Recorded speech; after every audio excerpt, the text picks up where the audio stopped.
হরে কৃষ্ণ। ইনি হচ্ছেন বৈকুণ্ঠের দ্বারপাল শ্রী শ্রী বিজয়। আর ওনার পাশে আরেকজন দাঁড়িয়ে হচ্ছে শ্রী শ্রী বিজয়। জয় বিজয় হচ্ছে বৈকুণ্ঠের দুজন দাঁড়ি।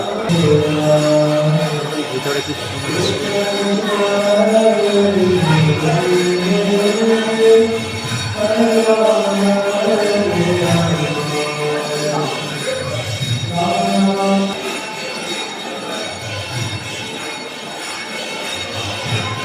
মনে হয় যে স্বর্গে চলে আসছি এমন মনে হচ্ছে, এত সুন্দর।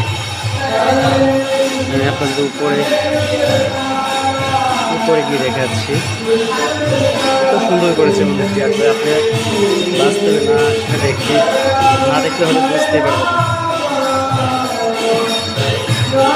সবাইকে শেয়ার করে সবাইকে দেখার কিছু করে দিবেন।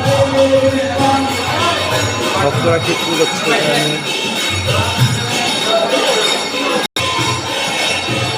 শ্রী শ্রী গৌর গদাধর পণ্ডিত, ইনি হচ্ছেন পুণ্ডরিক বিদ্যানিধি ঠাকুর।